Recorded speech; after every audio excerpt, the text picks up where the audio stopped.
الحمد لله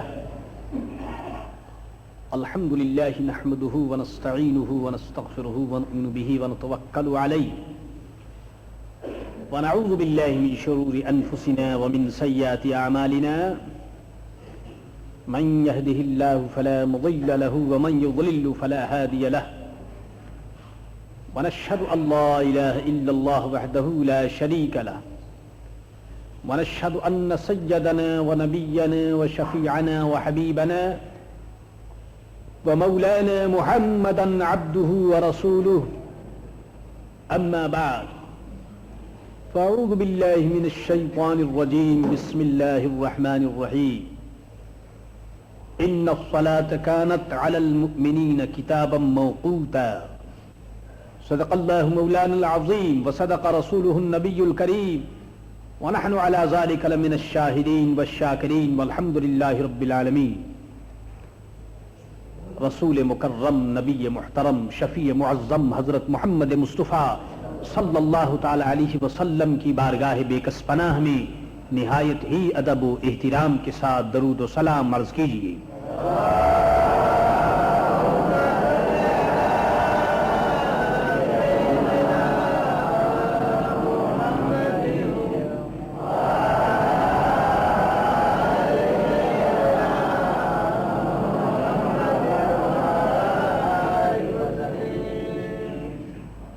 اس دنیا میں جب انسان آنکھیں کھولتا ہے، اپنی سوسائٹی، اپنے ماحول کو جب دیکھتا ہے تو اس وقت اس کو اس بات کا پتہ چلتا ہے، وہ یقینی طور پر جان لیتا ہے کہ اس کی ضروریات کیا ہیں، کون سی چیز ایسی ہے جس کا حاصل کرنا اس کے لیے ضروری ہے، اور کون سی چیز ایسی ہے جس سے اس کو بچنا چاہیے. ہر آدمی اپنی ضرورت کو اچھی طرح جانتا ہے، سمجھتا ہے اور اس کے لیے کوشش کرتا ہے. ہماری زبان میں ایسی چیز کو کہ جب آدمی اپنی ضرورت کے لیے کوئی کام کرے تو اس کو ہم لوگ ڈیوٹی کہتے ہیں. ہر آدمی اپنی ڈیوٹی کو جانتا ہے، کیونکہ اس کو معلوم ہے کہ اگر وہ اپنی ڈیوٹی انجام نہ دے گا تو اس کا نتیجہ اس کے حق میں اچھا نہ ہوگا. اسی لیے صبح سے لے کر شام تک کی زندگی میں جسے بھی دیکھیے وہ اپنی ڈیوٹی میں مشغول نظر آئے گا. یہ سوال نہیں کہ وہ پڑھا لکھا آدمی ہے یا جاہل ہے، بہت بڑا آدمی ہے یا بہت چھوٹا آدمی ہے، اس کا سوال نہیں.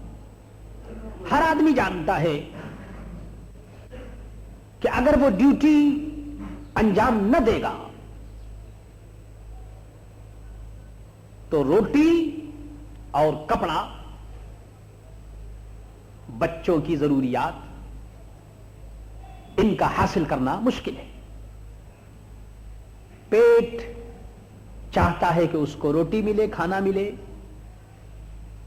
جسم چاہتا ہے کہ اس کو کپڑا ملے. اور جو آدمی آپ کی رسپانسبلٹی میں ہے، آپ کی بیوی، آپ کے بچے، ان کے لیے بھی کھانا اور کپڑا کا حاصل کرنا ضروری ہے. اور انہی چیزوں کو جب آدمی حاصل کرتا ہے تو وہ یہ سمجھتا ہے کہ وہ اپنی ڈیوٹی کو انجام دے رہا ہے. پھر آپ خوب جانتے ہیں کہ ایک آفیسر جب تک اپنی آفس کو وہ اٹینڈ نہ کرے، آفس میں نہ جائے، اس کو معلوم ہے کہ اس کا رزلٹ اس کے حق میں اچھا نہیں. ایک بزنس مین جب تک اپنی بزنس کو نہ دیکھے ظاہر ہے کہ بزنس سے اس کو کوئی فائدہ نہیں پہنچ سکتا. دکان پر صرف بورڈ لگا دینے سے یا مال منگا کر کے اور دکان میں رکھ دینے سے سب کچھ نہیں ہوتا، بلکہ اس کے ساتھ ساتھ کوشش کی ضرورت ہے، ڈیوٹی کی ضرورت ہے. جب آدمی آئے گا، کوشش کرے گا، ڈیوٹی دے گا، اس کے بعد اس کو 2-4 پیسے ملے گا. اسی لیے ہم نے سنا ہے پڑھے لکھے لوگوں سے کہ ڈیوٹی از ڈیوٹی. ڈیوٹی جو ہے وہ ایک فریضہ ہے اور اس کو انجام دینا نہایت ہی ضروری ہے. میرے دوستو، اگر یہ بات صحیح ہے اور یقیناً صحیح ہے تو ہمیں یہ سوچنا چاہیے اور یہ غور کرنا چاہیے کہ یہ ڈیوٹی جو ہم انجام دیتے ہیں، آپ کو اچھی طرح معلوم ہے کہ کھانا، کپڑا، یہ اللہ تبارک و تعالی ہمیں عطا فرماتا ہے. ایک مسلمان یہ دعویٰ نہیں کر سکتا کہ وہ اللہ کے فضل کے بغیر خود اپنی محنت سے سب کچھ حاصل کرتا ہے. یہ کوئی مسلمان دعویٰ نہیں کر سکتا. شریعت کا حکم ہے، ٹھیک ہے ہم محنت کرتے ہیں، مزدوری کرتے ہیں، اپنی ڈیوٹی انجام دیتے ہیں، لیکن کھانا، کپڑا، عیش، آرام اور راحت یہ اللہ کے فضل و کرم سے مسلمان کو حاصل ہوتا ہے. اگر اللہ کا فضل و کرم نہ ہو تو چاہے آپ کے سامنے نوٹوں کی گڈیاں رکھی ہوئی ہوں، چاہے کھانے کا انبار آپ کے سامنے ہو، یاد رکھیے ایک لقمہ ہاتھ سے اٹھا کر کے منہ تک لانا مشکل ہو جائے گا جب تک اللہ کا فضل نہ ہو. جد و جہد کرنی، کوشش کرنی، یہ ٹھیک ہے ہم کرتے ہیں، یہ بھی اللہ کے فضل سے ہے، لیکن روٹی اور کپڑے کو حاصل کر کے اس سے پیٹ کو بھرنا اور جسم کو ڈھانپنا اور آرام حاصل کرنا یہ اللہ کے فضل کے بغیر نہیں ہو سکتا. تو جب ان چیزوں میں بھی اللہ کے فضل کی ضرورت ہے اور اللہ کے فضل کے بغیر ہم یہ جو میٹیریل ورلڈ کی جو ڈیوٹی ہے اس میں ہم کامیاب نہیں ہو سکتے، تو ہم کو یہ دیکھنا چاہیے کہ جو اللہ ہمیں کھانا دیتا ہے، کپڑا دیتا ہے، اس نے ہمارے جسم میں یہ طاقت عطا فرمائی، یہ قوت دی کہ ہم کاروبار کرتے ہیں، ہم بزنس کرتے ہیں، تو ہمیں یہ سوچنا ہے کہ اس اللہ کا بھی ہمارے اوپر کچھ حق ہے یا نہیں. کچھ ایسی بھی ڈیوٹی ہے ہمارے اوپر جو اللہ کے لیے ہم کو ادا کرنی چاہیے. بس میرے دوستو، یہی وہ سبق ہے جس کو مسلمان بڑی تیزی سے بھولتا چلا جا رہا ہے. آپ جانتے ہیں آپ کا ملازم، آپ کا سروینٹ، آپ کا نوکر اگر آپ کی دکان پر نہ آئے، آپ اس کو مزدوری نہ دیں گے. اگر آپ خود اپنی ڈیوٹی کو انجام دینے کے لیے اپنے آفس میں نہ جائیں تو گورنمنٹ آپ کو سیلری اور تنخواہ نہ دے گی. لہذا یہ سوچئے کہ اللہ تبارک و تعالی نے جب ہمیں پیدا کیا تو ہمارے اوپر بھی کچھ ڈیوٹی ہے جو اللہ کی جانب سے ہے. اللہ نے وہ ڈیوٹی مقرر کی ہے، ہمیں یہ دیکھنا ہے کہ وہ ڈیوٹی ہم انجام دیتے ہیں یا نہیں. یاد رکھیں، جو آدمی اللہ کی ڈیوٹی کو انجام نہیں دے سکتا وہ بندوں کی ڈیوٹی کو کیسے انجام دے سکتا ہے؟ جو آدمی خدا کے قانون کا منکر ہے اور خدا کے قانون کو جو آدمی فالو نہیں کرتا، یاد رکھیے وہ آدمی بڑا نادان ہے. دین اور دنیا میں اس کے لیے کوئی سٹیج نہیں. قرآن کریم پکار رہا ہے، بار بار کہہ رہا ہے ان الصلاۃ کانت علی المؤمنین کتابا موقوتا. بے شک نماز مسلمانوں پر فرض ہے، ٹائم کے ساتھ. نماز ایک ڈیوٹی ہے، خدائی ڈیوٹی اللہ کی طرف سے.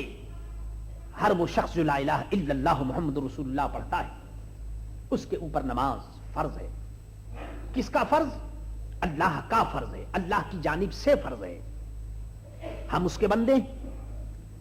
ابھی آپ نے سن لیا کہ رزق وہ دیتا ہے، ہر قسم کا آرام اور آسائش اس کے فضل و کرم سے ہمیں حاصل ہوتا ہے. تو یہ کتنی بڑی نادانی ہے کہ جو اللہ ہمیں سب کچھ دے رہا ہے اس اللہ کو ہم بھول جائیں. جو اللہ ہمیں سب کچھ عطا کر رہا ہے اس اللہ کے فرائض سے ہم غافل ہو جائیں. یاد رکھیے یہی وجہ ہے کہ اسلام نے حکم دیا اور یہ حکم سب کے لیے ہے، چاہے وہ حاکم ہو یا محکوم، بڑا ہو یا چھوٹا، امیر ہو یا غریب، امام ہو یا مقتدی، کوئی بھی ہو، کسے باشد، گورا ہو یا کالا، اس سے کوئی بحث نہیں. کسی قوم کا ہو اگر وہ لا الہ الا اللہ محمد رسول اللہ پڑھتا ہے تو اس کے لیے ضروری ہے کہ پانچوں وقت وہ نماز جماعت کے ساتھ ادا کرے. یہ پانچوں وقت نماز کی جو ڈیوٹی ہے یہ اللہ کی طرف سے ہے اور ہر مسلمان پر واجب ہے، ضروری ہے کہ وہ نماز پنجگانہ کے لیے خدا کی بارگاہ میں حاضری دے.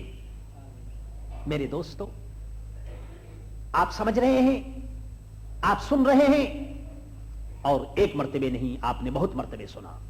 ہر مسلمان جانتا ہے جس شریعت میں یہ حکم ہو کہ 7 برس کے لڑکے کو نماز کے لیے حکم دو، جس اسلام کا یہ حکم ہو کہ 10 برس کے لڑکوں کو نماز کے لیے مارو، آپ خیال کیجئے کہ جب ہماری شریعت نماز کے معاملے میں اس قدر تاکید کرتی ہے تو پھر ہمارے اوپر کیا ڈیوٹی عائد ہوتی ہے، اور ہم اللہ کی بارگاہ میں حاضر ہو کر کے ہمیں کیا کرنا چاہیے. یہ مسلمانوں کے لیے نہایت عبرت اور سوچنے کا مقام ہے. خوب یاد رکھیے، قرآن کریم نے بار بار کہا، بار بار اس نے فرمایا نماز کے لیے آؤ، نماز کے لیے آؤ. پانچوں وقت مؤذن اذان کا دینے والا بار بار اعلان کرتا ہے حی علی الصلاۃ، حی علی الصلاۃ. میں دوستوں سے پوچھنا چاہتا ہوں، اگر آج گورنمنٹ آف موریشس کا کسی کو انویٹیشن کارڈ ملے تو میرے دوستو 1 گھنٹہ پہلے آدمی جانے کی تیاری کرتا ہے، کیونکہ یہ گورنمنٹ آف موریشس کا انویٹیشن ہے، بہت بڑی بات ہے. چیئر ملے گی، کرسی ملے گی، بڑے آدمیوں سے ملاقات کرنے کا موقع ملے گا. ذرا سوچئے تو صحیح، گورنمنٹ آف موریشس یا کوئی بڑا آدمی انوائٹ کرتا ہے تو ہم 1 گھنٹہ پہلے کرسی پر وہاں جا کر کے بیٹھنے کی کوشش کرتے ہیں، لیکن اللہ کے انویٹیشن پر کوئی آدمی آنے کی کوشش نہیں کرتا. اللہ انوائٹ کرتا ہے، اللہ کی طرف سے مؤذن کہتا ہے حی علی الصلاۃ، نماز کے لیے آؤ، نماز کے لیے آؤ. بلایا جا رہا ہے، انوائٹ کیا جا رہا ہے. سننے والے میرے دوستو مسلمان بھی ہوتے ہیں، کان سے سنتے ہیں مگر سنتے ہوئے گزر جاتے ہیں، انہیں احساس بھی نہیں ہوتا کہ کون آواز دے رہا ہے. صبح کا سہانا وقت ہوتا ہے جب اذان کی آواز موریشس کی فضاؤں میں گونجتی ہے. سننے والے کچھ تو اذان کی آواز کو سو کر سوتے ہوتے ہیں اور اذان ہو جاتی ہے، اور کچھ میرے دوستو سوتے سوتے سنتے ہیں، مگر یہ توفیق نہیں ہوتی کہ نیند کو چھوڑ کر کے اپنے آرام کو ترک کر کے اور مسجد میں آ جائیں. حالانکہ میرے دوستو نماز پڑھنے میں زیادہ آرام ملتا ہے. پھر اس انویٹیشن میں یہ بھی وعدہ کیا جاتا ہے کہ حی علی الفلاح، حی علی الفلاح. یہ خالی ایسے نہیں کہ خالی نماز کے لیے آؤ، بلکہ یہ پرومس کیا جاتا ہے، وعدہ کیا جا رہا ہے کہ کامیابی کی طرف آؤ، کامیابی کی طرف آؤ، نجات کی طرف آؤ، سلویشن کی طرف آؤ.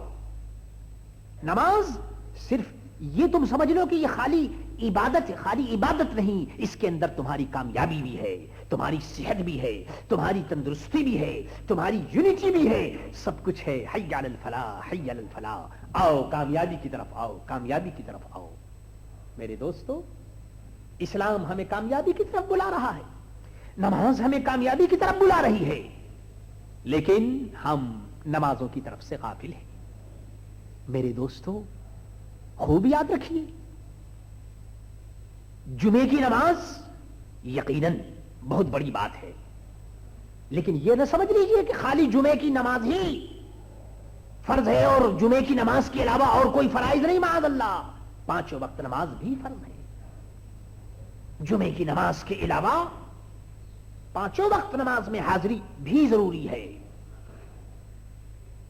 بعض لوگ یہ کہہ دیتے ہیں، مولانا صاحب ہم تو کام کرتے ہیں، ہم تو ڈیوٹی دیتے ہیں، اس لیے نماز کا پڑھنا ہمارے لیے مشکل ہے۔ معاذ اللہ، میرے دوستو، ایسی بات زبان پر لانی بھی ایک مسلمان کے لیے مناسب نہیں۔ یاد رکھیے، کوئی گورنمنٹ، دنیا کی کوئی قوم عبادت سے نہیں روکتی۔ یہ ہمارا قصور ہے کہ ہم خود نماز نہیں پڑھتے تو کہہ دیتے ہیں کہ جی فلاں آدمی اجازت نہیں دیتا، بلکہ اگر آپ اپنے آنر سے، اپنے مالک سے، اپنے ماسٹر سے اگر نماز پڑھنے کی اجازت مانگیں گے تو وہ آپ کو خوشی سے اجازت دے گا۔ ہم خود نماز پڑھتے نہیں، نماز کے پابند نہیں، تو کہہ دیتے ہیں کہ جی ہمیں ٹائم نہیں ملتا۔ حالانکہ جو لوگ یہ بہانہ کرتے ہیں انہیں دیکھیے کہ سگریٹ اور چائے پیتے ہوئے 15-15 منٹ ان کے گزر جاتے ہیں، بات جب کرتے ہیں تو آدھ گھنٹہ تک کھڑے ہو کر کے باتیں کرتے ہیں۔ بھائی نماز پڑھنے میں یہی 5 منٹ، یہی 10 منٹ ہی تو لگتے ہیں۔ میرے دوستو، جو آدمی نماز پڑھنے کا عادی ہے اور نماز پڑھتا ہے، اللہ تبارک و تعالی اس کو موقع بھی دیتا ہے، اس کے لیے ٹائم بھی ہے۔ اور یاد رکھو کہ خوئے بدرا بہانے بسیار، جب انسان کی عادت بگڑتی ہے تو بہت سے بہانے اس کے سامنے آ جاتے ہیں۔ تو میرے عزیزو، میرے دوستو، قرآن مقدس کا یہ فرمان یاد رکھو، ان الصلاۃ کانت علی المؤمنین کتابا موقوتا، ہر مسلمان پر نماز فرض ہے، وقت کے ساتھ۔ آپ مسجدوں میں آئیے، اپنی مسجدوں کو آباد کیجئے۔ آپ ذرا خیال تو کریں کہ جب ایک مسلمان 5 وقت نماز پڑھے گا تو خود بخود اس کی سوسائٹی اچھی ہو جائے گی، اس کو بری سوسائٹی میں جانے کا موقع ہی نہیں ملے گا۔ ایک نمازی کی محبت نمازی سے ہوگی، نمازی کی صحبت سوسائٹی نمازی کے ساتھ ہوگی، اور جب ہم لوگ نماز پڑھیں گے تو پھر ہمارے بچے بھی نماز پڑھیں گے، بیویوں اور عورتوں اور ماؤں اور بہنوں پر بھی اس کا اثر ہوگا۔ خوب یاد رکھیے، سرکار دو عالم صلی اللہ تعالی علیہ وسلم کی یہ حدیث سنیے۔ ارشاد فرمایا، وَلِكُلِّ شَيْءٍ عَلَمٌ وَعَلَمُ الْإِيمَانِ الصَّلَاةُ، فرمایا ہر چیز کے لیے ایک سائن ہے، ایک علامت ہے، لیکن ایمان کی علامت فرمایا کہ نماز ہے۔ جہاں نماز ہوگی وہاں ایمان ہوگا۔ ایک دوسری حدیث میں فرمایا کہ جس نے نماز کو قائم کیا اس نے دین کو قائم کیا۔ من اقامہا فقد اقام الدین، جس نے نماز کو قائم کیا اس نے دین کو قائم کیا۔ ومن ہدمہا فقد ہدم الدین، اور جس نے نماز کو ختم کیا اس نے دین کو ختم کر دیا۔ دوستو عزیزو، ہم دوسروں پہ کیا دیکھیں، غور کریں، خود ہم اپنے اعمال اور اپنے حالات کو دیکھیں کہ آج ہم میں سے کتنے مسلمان نماز پنجگانہ ادا کرتے ہیں۔ دوستو، اب وقت آ گیا ہے،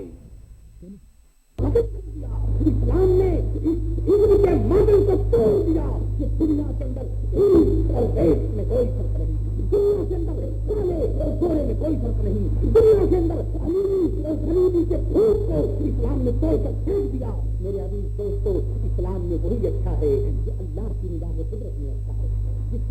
علینا الا البلاغ المبین۔